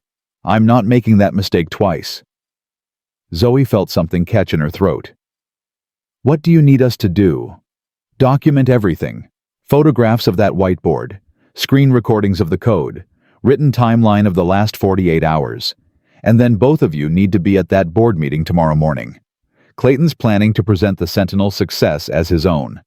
Let's make sure the board hears the real story." "He'll try to keep us out," Elijah said. "He can try. But board meetings are subject to corporate governance rules, and as a shareholder, I have the right to invite technical consultants to provide testimony on matters being discussed. As of right now, you're both my consultants. I'll have the paperwork filed within the hour." After they hung up, Zoe and Elijah spent 3 hours documenting everything. She photographed the whiteboard from 6 different angles, making sure every equation was legible. She pulled metadata from the code files showing modification times, user accounts, even the keystrokes per minute data that proved she'd been actively coding while Clayton had been nowhere near the project. Elijah wrote a detailed technical summary explaining the original problems, his proposed solutions, and the implementation process. It was past midnight when they finally finished. The office was empty except for the security guards and the distant hum of servers keeping the digital world alive. "You should go home," Elijah said. "Get some sleep. Tomorrow's going to be long." "What about you?" "I'm going to stay here. Clean up the conference room. Make sure everything's ready." Zoe looked at him, this man who'd spent years making himself invisible, now preparing to step into the brightest spotlight imaginable. "Are you scared?" Elijah considered the question. "Terrified. But being scared and being right aren't mutually exclusive. Sometimes you have to be both." She left him there, surrounded by whiteboards full of proof that genius didn't care about job titles. Elijah cleaned slowly, methodically, the way he'd cleaned every room in this building for 6 years. But this time felt different. This time he wasn't erasing evidence of other people's work. He was preserving his own. He took his own photos of the whiteboard, sent them to Jasmine and Marcus Jr. with a message. "If something happens to me tomorrow, make sure people know the truth." Dramatic maybe, but he'd learned that powerful people did desperate things when cornered. Around 2 a.m., he sat alone in the conference room looking at the equations he'd written. They were beautiful in their simplicity, elegant in their logic. The kind of mathematics that made machines better servants of humanity instead of automated enforcers of human prejudice. His phone buzzed. A text from an unknown number. "Dr. Hayes, This is Sarah Chen from engineering. I was in the presentation today. I want you to know that what Clayton did was wrong, and I'm willing to testify to that if needed. So are 6 others from the team. We're not going to let him steal your work. Another buzz. Another engineer. Then another. By the time the sun rose over Chicago painting the tower's glass walls gold and pink, 11 engineers had reached out. 11 people choosing truth over convenience, integrity over career safety. The board meeting was scheduled for 8 a.m. in the executive boardroom on the 43rd floor, a space Elijah had cleaned hundreds of times, but never been invited to enter as anything other than furniture. Patricia met him and Zoe in the lobby at 7:45, dressed in a sharp gray suit that probably cost more than Elijah's car. "They're going to try to deny you access," she said without preamble. Clayton's already submitted a motion to keep the meeting closed to non-board members. I've submitted a counter-motion citing Corporate Governance Clause 7.3, which allows shareholders to bring technical experts to meetings discussing technical matters. "Will it work?" Zoe asked. "It should, but I've learned never to assume logic prevails in corporate politics." Patricia handed them each a visitor badge. "Wear these. They're consultant credentials. Legal enough to get you in the door, official enough that security won't stop you." The elevator ride to the 43rd floor felt like ascending into storm clouds. Elijah's heart hammered against his ribs, his hands steady only through decades of practiced calm. Beside him, Zoe was practically vibrating with nervous energy. "Breathe," he told her softly. "Whatever happens, we told the truth. That matters." "Does it?" "Because in my experience, the truth usually loses to the better story." "Then we better make sure ours is both." The boardroom was exactly what Elijah had expected. Massive table leather chairs, floor-to-ceiling windows, overlooking the city, like the room itself was passing judgment on the people below. 12 board members were already seated, their expressions ranging from curious to annoyed to carefully neutral. Clayton stood at the head of the table mid-sentence when they walked in. He stopped talking like someone had cut his power cord. "What are they doing here?" His voice climbed an octave. "This is a closed board meeting." "Actually," Patricia said smoothly, taking her seat, "as I noted in my motion filed at 6:47 this morning, shareholders are permitted to bring technical consultants when matters of technical significance are being discussed. Since you've called this meeting specifically to discuss the Sentinel system's success, Dr. Hayes and Ms. Mitchell qualify as relevant consultants." "Dr. Hayes is a janitor," Derek Sutton interjected, "and Ms. Mitchell is an intern. Neither has the clearance level for." "Dr. Hayes is the former head of AI ethics at MIT and the pioneer of decision-making algorithms that half this industry still uses." Patricia cut him off. "His clearance level is irrelevant when discussing work he personally performed. Now shall we proceed with the meeting, or would you like to waste more time debating credentials?" The board chairman, an elderly man named George Castellano, cleared his throat. "Ms. Thornton's motion is technically valid, Mr. Riker. Please continue your presentation.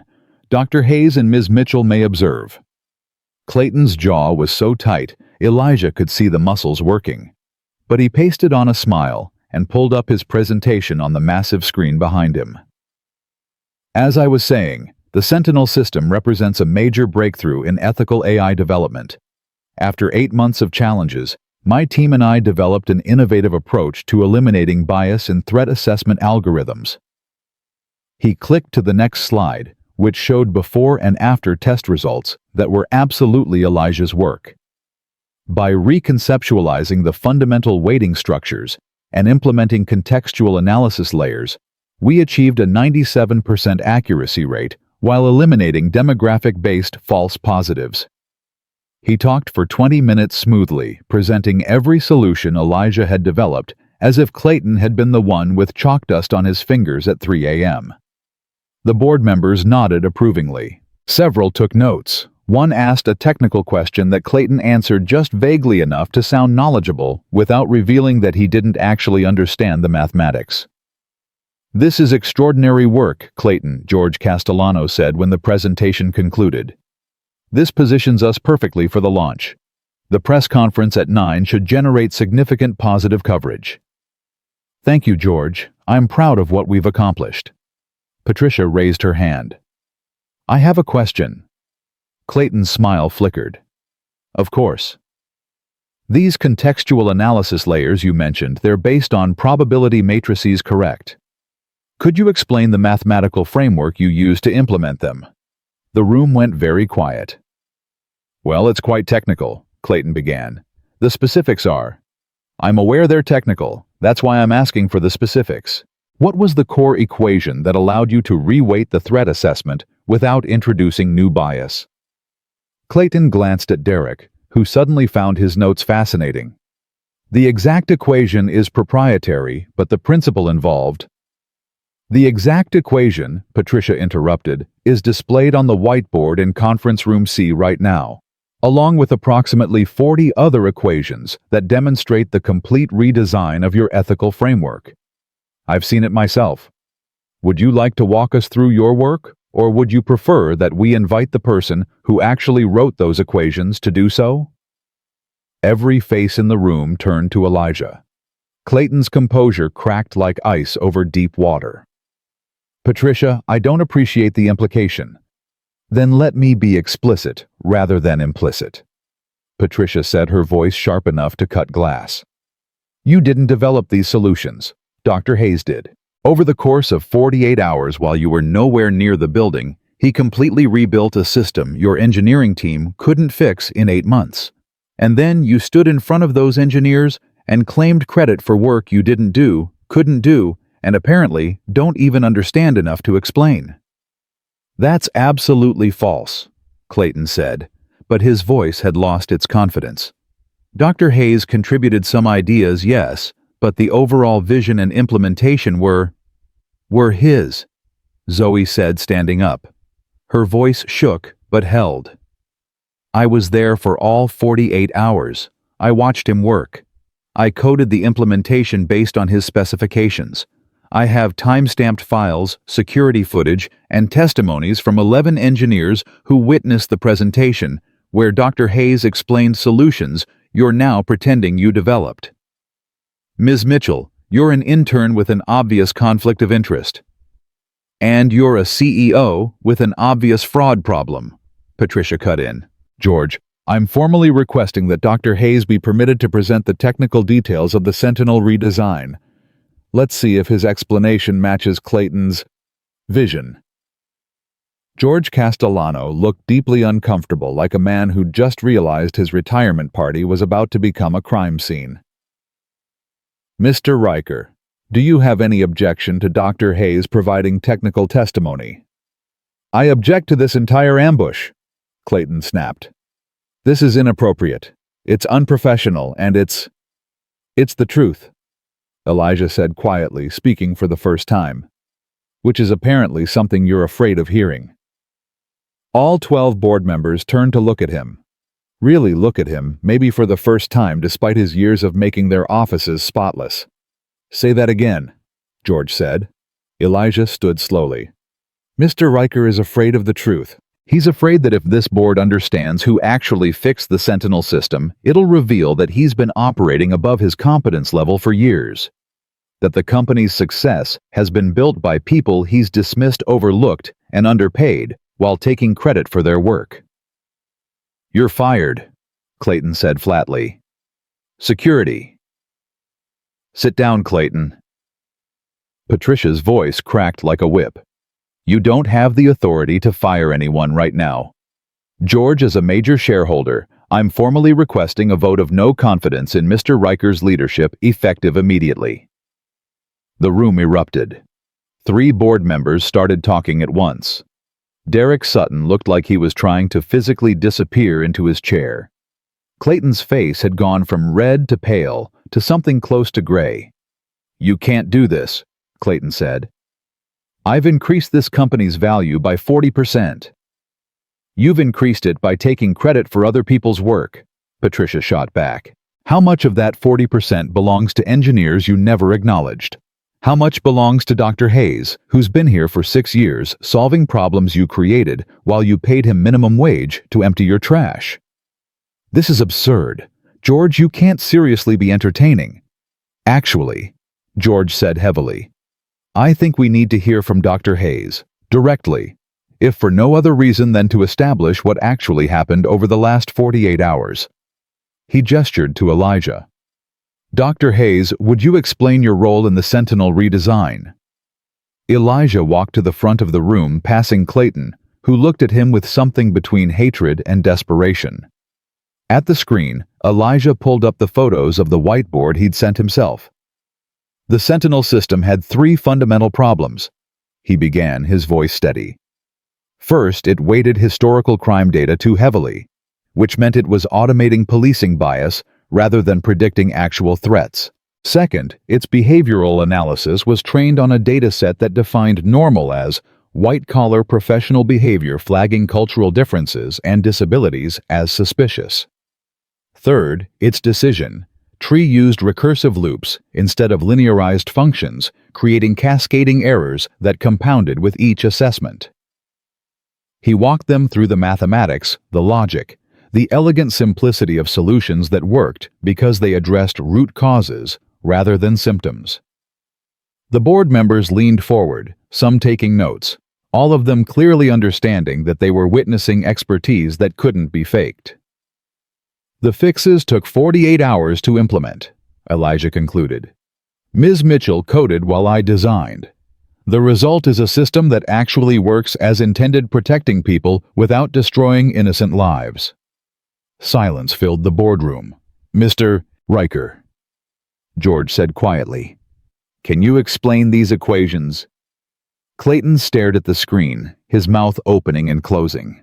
The fundamental concepts are, it's highly specialized.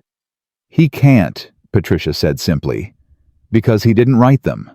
Dr. Hayes, did anyone else contribute to these solutions? Ms. Mitchell's coding work was essential. The implementation wouldn't have succeeded without her. Elijah glanced at Zoe, who looked like she might cry. But the mathematical framework was my design, yes. George removed his glasses and rubbed his eyes, like a man adding up numbers he didn't want to see. Clayton, did you have any role in developing these solutions? The question hung in the air like an executioner's blade. I provided the framework, Clayton said, but his voice had lost its fight. I established the parameters. I identified the problems. You offered him 48 hours and a conference room, Patricia said. That's not collaboration. That's a challenge you expected him to fail. And when he succeeded despite your expectations, you stole his work. I didn't steal. Then what do you call taking credit for solutions you didn't develop, presenting them to the board as your own achievement, and planning to announce them at a press conference without acknowledging the actual innovator? Patricia looked around the table. Because I call it fraud. And if this board doesn't address it immediately, I call it liability. George Castellano closed his eyes. When he opened them, they had the hardness of a man making an irreversible decision. I'm calling for an emergency vote. All in favor of suspending Clayton Riker pending a full investigation into his role in the Sentinel system and his claims regarding its development. Hands went up, 1, then 3, then 7, then all 12 board members, except Clayton himself, raised their hands. The motion carries, George said. Clayton, you're suspended effective immediately. Derek is Chief Operating Officer. You'll assume interim leadership until we complete our investigation. He turned to Elijah. Dr. Hayes, I apologize on behalf of this board and this company. Your contributions will be properly acknowledged and we'll be discussing appropriate compensation for your work. And a formal position, Patricia added. One that actually reflects his expertise. Elijah looked at these powerful people, at their expensive suits, and their sudden concern for justice, now that ignoring it would cost them money. He thought about 6 years of pushing a mop while walking past problems he could solve. He thought about Naomi, who'd told him once that dignity was something you carried, not something others gave you. I appreciate that, Mr. Castellano, Elijah said carefully. But I'll need time to consider what role, if any, I want with this company. Right now, I think Ms. Mitchell and I should let you continue your meeting." They walked out together, leaving behind a boardroom full of powerful people, scrambling to contain damage they'd created by refusing to see what was always visible. In the hallway, Zoe let out a breath that sounded like she'd been holding it for years. "That was the most terrifying thing I've ever done." "You were magnificent," Elijah said. "Naomi would have liked you. She always said the bravest people were the ones who were scared, but did the right thing anyway." "What happens now?" "Now." Elijah checked his watch. "Clayton was supposed to start his press conference in 30 minutes. I imagine it's going to be quite different from what he planned." They took the elevator down to the lobby, where Marcus, the security guard, greeted them with a knowing smile. "Heard some interesting radio chatter from upstairs," Marcus said. "Something about the CEO being suspended." "News travels fast," Elijah said. "Always does, especially good news." Marcus's grin widened. "Mr. Hayes, I've been working here for 8 years. I've watched you clean floors and empty trash and fix things. People broke without knowing they'd broken them. I always knew you were somebody. Glad the rest of them finally figured it out." Outside, the morning sun painted Chicago's streets gold. A crowd was gathering near the building's entrance where the press conference was supposed to happen. Reporters, cameras, curious employees drawn by social media, rumors of drama. Elijah and Zoe watched from a distance as Derek Sutton emerged to address the press, his expression grim. Whatever he was saying wasn't the triumphant announcement Clayton had planned. Reporters shouted questions. Cameras flashed. The machine of public accountability began its work. "Do you think he'll face real consequences?" Zoe asked. "Or will he just fail upward like these guys always do?" "I think," Elijah said slowly, "that when fraud happens in public with documentation, with witnesses willing to testify, even powerful people can't always escape. But whether he goes to prison or just has to find another CEO job, that's not my concern anymore." "What is your concern?" Elijah looked at this young woman who'd risked everything for principles that most people kept in their back pocket for special occasions. "Making sure what happened to me doesn't happen to you. Making sure the next brilliant person who doesn't fit the expected profile gets seen and heard and valued before they spend decades being invisible." His phone buzzed. Multiple texts came through at once. "Jasmine, Dad, it's on the news. They're saying you saved the company. I'm so proud I can't even breathe. Marcus Jr." "Pops, you're trending on Twitter." Again, except this time it's the good kind of trending. And then one from an unknown number that made Elijah's breath catch. "Dr. Hayes, this is Amanda Chen. The board would like to schedule a formal meeting to discuss your future role with the company, appropriate compensation for your work on Sentinel, and a public apology for the treatment you've received. Are you available tomorrow at 2 p.m.? Elijah stared at the message. Part of him wanted to refuse to tell them all exactly where they could put their formal apologies and their suddenly generous offers. But another part, the part that sounded like Naomi whispered that sometimes accepting victory with grace was harder than fighting for it. "What is it?" Zoe asked. "They want to meet tomorrow, to apologize and discuss my future here." "Are you going to do it work with them after everything?" Elijah looked up at the tower where he'd spent 6 years being invisible, then back at the gathering crowd of press and public witnessing the collapse of comfortable lies. The answer wasn't simple, because nothing worth doing ever was. "I don't know yet," he said honestly, "but I know I'm not making that decision alone." He called Jasmine, then Marcus Jr., asking them to meet him tonight. He called his sister in Atlanta. He even thought about all the engineers who'd reached out offering to testify, choosing truth over convenience. The machine of justice was slow and imperfect, but it was moving. And sometimes that was enough to believe that tomorrow might be different than yesterday. Even if yesterday had taught you not to trust easy promises. Even if you'd learned the hard way that being right and being rewarded weren't the same thing. Even then, sometimes you had to believe that truth mattered. Because if you stopped believing that what was left. That evening, Elijah's small apartment in Bronzeville became command central for a family council that felt both necessary and surreal. Jasmine had driven in from her apartment in Hyde Park, still wearing her hospital scrubs from her nursing shift. Marcus Jr. had come straight from his construction job work boots, leaving traces of dust on the welcome mat that Elijah would normally have insisted he remove, but tonight didn't matter. His sister Grace had joined via video call from Atlanta, her face filling Elijah's laptop screen with the same sharp eyes that ran in the family. "So, let me get this straight," Marcus Jr. said, pacing the small living room like his father used to when working through complex problems. "They want to give you what you deserved 6 years ago, but only now that the whole world is watching." "That's about the size of it," Elijah confirmed. He sat in Naomi's old chair, the one that still smelled faintly of her lavender lotion, if you knew to look for it. "And you're actually considering it?" Grace's voice crackled through the laptop speakers. "Baby brother, these people treated you like furniture for 6 years. They let that CEO mock you on camera. Now they want to pretend they always valued you." "I know what they are, Grace. I've always known." "Then why even think about it?"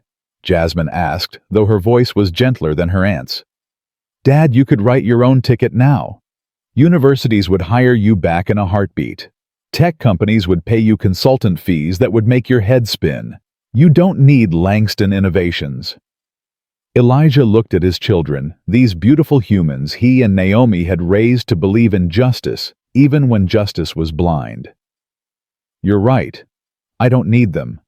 But maybe they need what I can teach them." "Teach them what?" Marcus Jr. stopped pacing. "How to not be garbage human beings. How to see people they've been trained not to see. How to value contributions that don't come from the expected sources. How to build systems that serve everyone, instead of just replicating the prejudices of their designers." Elijah leaned forward. "These last few days, I've had 11 engineers reach out to me. 11 people who watched me work and realized they'd been walking past solutions for years because they didn't think to ask the janitor. Some of them apologized. Some of them asked to learn from me. All of them were hungry for something they'd been missing without knowing it." "That's not your responsibility to fix," Grace said firmly. "You already paid your dues. You already sacrificed your career trying to teach people who didn't want to learn. Don't tell me you're going to do it again." "I'm not doing it again. I'm doing it differently." Elijah's voice was quiet, but certain. "Last time I tried to force truth on people from a position of vulnerability. They crushed me because they could. This time I have leverage. I have public support. I have proof of my value that can't be dismissed or blacklisted away. If I walk away now, nothing changes. But if I stay on my terms, I might actually shift how they see the world." Jasmine sat down on the arm of his chair, her hand on his shoulder, the way she used to when she was small and needed comfort. Except now, she was the one offering it. "Dad, I get it, I do. But I need you to promise me something." "What's that, baby girl?" "Promise me you won't let them make you invisible again. Promise me that whatever terms you set, you hold them to it. No compromises. No, let's be reasonable. You've been reasonable for 6 years. Make them be reasonable for once." Elijah covered her hand with his. "I promise." The meeting with the board was scheduled for 2 p.m. on Friday, but Elijah arrived at Langston Innovations at his usual time, 5:45 a.m. Old habits died hard, and besides, he'd learned that being early gave you time to think while the world was still quiet. Marcus greeted him at security with a handshake that turned into a hug. "Mr. Hayes, you don't have to sign in anymore. Board sent down new protocols. You've got executive access now." "I'll sign in anyway. Some routines are worth keeping." The building felt different at dawn. Or maybe Elijah felt different moving through it. He took the elevator to Conference Room C, where his equations still covered the whiteboard in blue marker. Someone had put a velvet rope across the doorway with a small sign, Historic workspace. Please do not erase. He smiled despite himself. They'd turned his mathematics into a museum exhibit. His phone buzzed. A text from Zoe. Just got an email. They're offering me a full-time position as junior AI ethics consultant. Because of you. Because you made them see that this work matters. I don't even know how to thank you. Elijah typed back, "Thank me by being everything they never expected you to be. Thank me by speaking up when it's scary. Thank me by remembering that titles don't determine worth." The hours before the meeting crawled past. Elijah spent them walking the floors he'd cleaned for 6 years, saying goodbye to routines that had become armor. The 17th floor bathrooms he'd scrubbed until they gleamed. The 15th floor marketing offices where Sarah Chen worked, who'd been the first engineer to reach out. The 9th floor janitor's closet where he'd eaten lunch alone for 72 months. At 1:45 p.m., Patricia Thornton found him there standing in the doorway of that small space that smelled like industrial cleaner and resignation. "Quite a office you had," she said with dry humor. "It was honest work. That counted for something. It counted for everything. But it wasn't enough, and we both know it." Patricia's expression sobered. "George wants me to prepare you. The board's offer is generous, very generous. But they're also going to ask you to sign an NDA about Clayton's suspension and the circumstances around it. They're worried about litigation. They're worried about embarrassment. That too. Will you sign it?" Elijah turned to face her fully. "Depends on what else they're offering." The boardroom was less crowded this time. Just George Castellano, Patricia, 2 other board members, Amanda Chen from PR, and a lawyer whose presence suggested someone was very concerned about liability. They stood when Elijah entered, which felt both validating and ridiculous. "Dr. Hayes, thank you for coming," George began. "Please sit." This time Elijah sat. Because this time he was choosing to. George slid a leather folder across the table. "We've prepared a formal offer. Senior consultant for AI ethics and development reporting directly to the board. Salary of $350,000 annually, plus benefits. Plus retroactive compensation for your work on the Sentinel system in the amount of $500,000.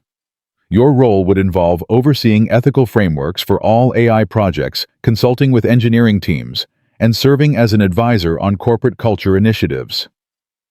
Elijah opened the folder, scanned the contract with eyes that had read enough fine print to know where bodies got buried.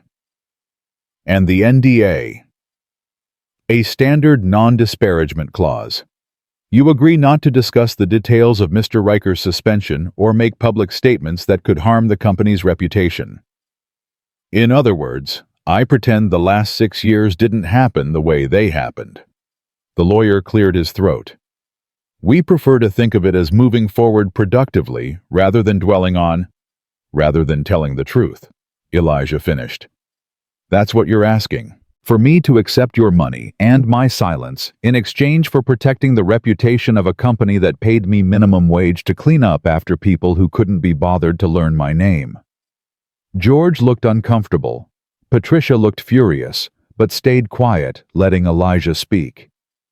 Here's my counteroffer, Elijah said. I'll take the consulting position, but not full-time. 20 hours a week on my schedule working on projects I choose. Salary of $200,000, which is fair for part-time senior consulting work. I keep the $500,000 for Sentinel that's not negotiable. I earned it. But I won't sign any NDA about Clayton or the circumstances of his suspension. Dr. Hayes, we can't possibly, the lawyer started. You can and you will. Because I'm not going to run to the press or write a tell-all book.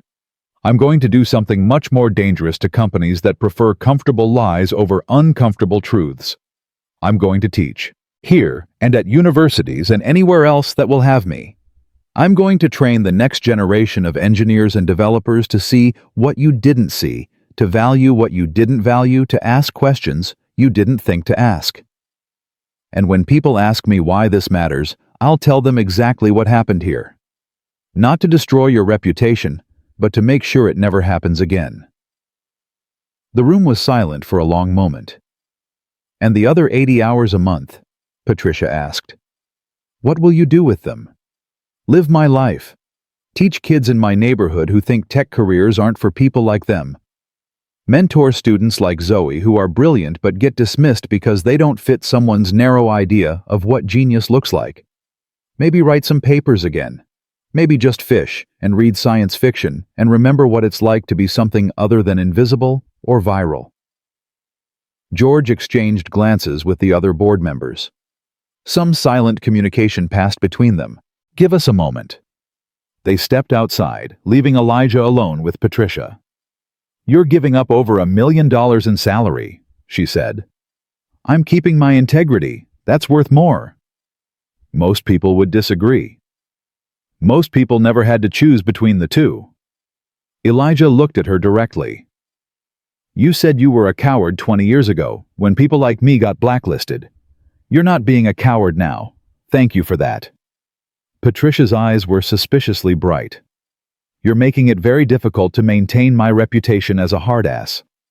When the board returned, George's expression had shifted from uncomfortable to resigned to something that might have been respect. We accept your terms. 20 hours weekly, $200,000 salary, full retroactive compensation, no NDA.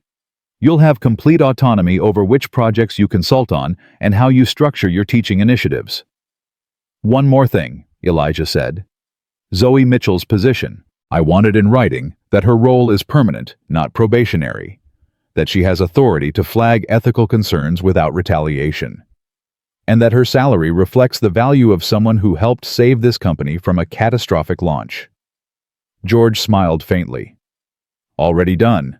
Ms. Mitchell's contract includes all of that, plus a salary of $95,000 and a clear path to senior consultant within 3 years.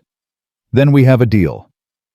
They shook hands, and Elijah felt the weight of 6 years shift from his shoulders. Not disappear, that weight would always be part of him, but transform into something he could carry differently. As the meeting concluded and people filed out, Amanda Chen approached him hesitantly. Dr. Hayes, there's one more thing. It's waiting for you in the parking garage. He found it in the executive space where Clayton used to park gleaming black carbon fiber catching the fluorescent light like captured midnight. The Hyperion X1, with the oversized bow on the hood and an envelope tucked under the windshield wiper. Elijah opened the envelope. Inside was a title certificate in his name and a handwritten note from George Castellano. Some debts can't be repaid with money. Consider this a down payment on the one we owe you. For a long moment, Elijah just stared at this machine worth more than most people's houses, this thing that had been offered as mockery and delivered as apology. He thought about all the ways wealth tried to smooth over the rough edges of injustice, how sometimes the powerful thought they could buy forgiveness the same way they bought everything else. But he also thought about his grandson Marcus Jr.'s boy, who was 8 years old and obsessed with cars and technology. About the look on that kid's face if his great-grandfather pulled up in a vehicle that looked like it had driven straight out of a science fiction movie. About the fact that accepting the apology didn't mean forgetting why it was needed. He got in, and the Hyperion recognized him immediately, its systems coming online with a purr of expensive engineering. The steering wheel adjusted, the mirrors positioned themselves, the seat conformed to his body like the car had been waiting for him all along. Elijah drove home through Chicago streets painted gold by late afternoon sun, and if people stared at the janitor in a multi-million-dollar supercar, well, let them stare. He'd been invisible long enough. Over the following months, Elijah became a different kind of visible.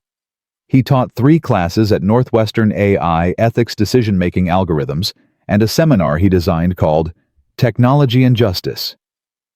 His students were hungry for what he offered: expertise without arrogance, wisdom earned through pain, and the kind of practical ethics that came from having paid the price for principles. He consulted for Langston Innovations, exactly 20 hours a week, no more. He fixed broken algorithms and challenged lazy assumptions. He made engineers uncomfortable by asking them to consider who their code might hurt. He made board members uncomfortable by pointing out that diversity wasn't a PR initiative. It was a design requirement for building technology that served everyone. And on Saturdays, he taught a free coding class in his neighborhood community center. Kids from Bronzeville and Englewood and Austin, mostly black and brown, mostly from families where tech careers seemed as distant as Mars. He taught them Python and JavaScript, yes, but he also taught them that their perspectives weren't obstacles to overcome, but advantages to leverage. That the questions they asked from outside the usual pathways were often the most important questions. Zoe became his unofficial teaching assistant, showing up every Saturday with coffee and enthusiasm, and a growing confidence that came from being seen and valued. She told the kids her story about being an intern whose concerns were dismissed until someone with credibility amplified her voice. She told them that the system was broken, but not unbreakable, that change was possible, but not guaranteed, that their presence in tech spaces was both necessary and threatening to people invested in keeping things the way they'd always been. On the first anniversary of the parking garage video, Elijah was invited to give a keynote address at a tech ethics conference in San Francisco. He almost declined. The spotlight still felt unnatural, like wearing someone else's clothes. But Jasmine convinced him. "Dad, you spent 14 years being invisible by force, and 6 more years being invisible by choice. Maybe it's time to be visible on purpose, for all the people who need to see that it's possible." So he stood on that stage in front of 1,000 technology professionals and told them the truth. About being blacklisted for caring more about safety than profits. About cleaning offices while walking past problems he could solve. About the casual cruelty of systems designed to keep certain people in certain places. About the mathematics of ethical AI and the ethics of mathematical decisions. And then he told them about the kids in his Saturday class, about their brilliance and hunger, and the obstacles they faced that had nothing to do with their capabilities, and everything to do with centuries of being told they didn't belong. The future of ethical AI isn't going to be built by people who all look the same, think the same, come from the same backgrounds, he said. Because systems built by homogeneous teams inevitably encode homogeneous assumptions. We need diverse perspectives, not because it's politically correct, but because it's technically necessary. The kids I teach. They ask questions my MIT students never thought to ask, because they've lived experiences that force them to think about who gets protected and who gets profiled, who gets served and who gets surveilled. That's not a bug in their background, it's a feature in their perspective. The standing ovation lasted 4 minutes. Afterward, 6 universities offered him faculty positions. 12 companies wanted him to consult. 3 publishers wanted him to write a book. He turned down most of it. Because the work that mattered wasn't in prestigious positions or lucrative contracts. It was in Saturday mornings with kids who needed to know they were brilliant before the world convinced them otherwise. It was in mentoring young professionals like Zoe, who had the courage to speak up, but needed support to keep speaking. It was in slowly, patiently, persistently shifting how an entire industry understood the relationship between technology and justice. 2 years after the parking garage video, Clayton Riker settled a fraud lawsuit from the company's shareholders for an undisclosed sum and quietly disappeared from the tech industry. Derek Sutton resigned under pressure after an investigation revealed he'd been claiming credit for subordinates' work for years. The Sentinel system launched with Elijah's ethical framework properly attributed and became an industry standard for bias-free threat assessment. And, on a Tuesday morning that felt like any other Tuesday, Elijah drove the Hyperion X1 to his neighborhood community center, where 23 kids waited for their coding lesson. He parked that multi-million-dollar machine in a lot full of 10-year-old Hondas and 7-year-old Toyotas, and when the kids pressed their faces against the windows to stare, he told them the story. Not the sanitized version, the real one. About being mocked, about being invisible, about how sometimes justice takes longer than it should and costs more than it ought to, and still might be worth fighting for. Mr. Hayes. A girl named Destiny asked 10 years old with beaded braids and questions that made professors nervous.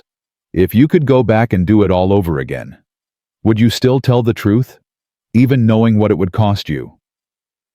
Elijah thought about Naomi, about his children, about 6 years of cleaning floors, and 14 years before that of being blacklisted. about all the ways truth had bankrupted him before finally paying dividends. Every single time, he said. Because the alternative is living in a world where powerful people can ignore consequences because powerless people are too scared to name them. And baby girl, I didn't survive everything I survived just to be scared of the truth. The kids nodded. These brilliant young minds absorbing lessons about code and character, about algorithms and integrity, about how to build technology that served humanity instead of subjugating it. 5 years after the video went viral, Elijah's consulting work had influenced ethical AI frameworks at 47 companies. His students had gone on to positions at Google, Microsoft, Anthropic, and a dozen startups building with ethics as foundation rather than afterthought. His Saturday program had expanded to 17 cities, teaching thousands of kids that technology wasn't a space they needed permission to enter, but a tool they had every right to reshape. He'd been profiled in Wired, featured in a documentary about ethical AI, and invited to testify before Congress about algorithmic bias. His papers were required reading in computer science programs across the country. The Hayes Protocol was now standard terminology in AI ethics discussions. But the work he was proudest of happened in quiet moments. Nobody filmed or celebrated. The one-on-one conversations with students struggling to believe they belonged. The patient explanation to engineers about why their colorblind algorithm was actually the most discriminatory kind. The scholarship fund he'd established with his Sentinel compensation, sending kids from his neighborhood to college, with the message that their brilliance had always been real, it just hadn't always been seen. On a spring evening when Chicago's skyline burned gold against purple clouds, Elijah sat in his small apartment surrounded by photographs spanning decades. The one from his MIT days, young and confident and naive about how the world worked. The one from his first day as a janitor, trying to make invisible look dignified. Recent ones with his students, with Zoe, who was now a senior consultant, leading her own projects with his grandchildren, who thought their grandfather was basically a superhero. And centered on the mantle, Naomi's picture, her smile, knowing and eternal. "We did all right, didn't we, baby?" he said softly to her photograph. "It took longer than it should have. Cost more than it ought to. But we got there." His phone buzzed. A text from Destiny, now 15 and already taking college-level computer science courses. "Mr. Hayes, I just got accepted to MIT's summer program. They asked me what I wanted to study, and I told them ethical AI frameworks. They said the Hayes Protocol would be part of the curriculum. I'm going to learn from your work. How cool is that?" Elijah smiled, the kind of smile that reached all the way down to the foundation of his soul. He typed back, "That's not my work you'll be learning. That's our work. Because you and every student like you, you're the reason it matters. You're the future we were building toward." Later, alone in the quiet apartment, he thought about the journey from invisible to viral to validated, about how the most important revolutions happened slowly in shifted perspectives and expanded definitions of who deserved to be seen, about how you could give someone a broom and they could choose to clean with it, or to sweep away assumptions about what people holding brooms were capable of. The story would get told and retold, simplified into headlines and condensed into social media posts. The janitor who humiliated the CEO. The genius who fixed what experts couldn't. The viral moment that changed everything. But Elijah knew the real story was quieter and longer and more complicated. It was about choosing dignity when you were offered humiliation. About keeping your expertise sharp, even when nobody asked for it. About understanding that being right didn't guarantee being rewarded, but being silent guaranteed nothing would change. It was about 14 years in the wilderness, and 6 years in the shadows, and 1 moment in a parking garage that cracked open assumptions wide enough for truth to slip through. It was about the long game of justice, the patient work of shifting consciousness, the slow accumulation of small victories that eventually built something resembling fairness. And it was about remembering that the world was full of invisible brilliance, just waiting for someone to stop assuming they knew what genius looked like and start seeing what was always there. In the end, Elijah Hayes didn't become famous for being a janitor who fixed a car. He became important for being a man who refused to let circumstances define capability, who understood that visibility wasn't the same as value, and who spent the second half of his life making sure that what happened to him would be harder to do to the generations that followed. Years later, when asked to sum up his philosophy in a single statement, Elijah would think about his journey from professor to janitor to catalyst for change. He'd think about Naomi and his children, and Zoe and Destiny, and thousands of students who carried his lessons forward. He'd think about the Hyperion X1 gathering dust in his garage because he preferred the bus for his daily commute, saving the supercar for moments when his grandson needed to remember that his great-grandfather had done something extraordinary. And then he'd speak the words that became his legacy, the truth that outlived headlines and viral videos, and the temporary fame that flickered and faded. They gave me a broom, and I built a machine. They gave me silence, and I made it sing. Because in the end, that was the story that mattered. Not about revenge or vindication or proving anyone wrong, but about keeping your light lit even in the darkness, maintaining your voice even in silence, and trusting that eventually, inevitably, necessarily truth would find its way to ears willing to hear it.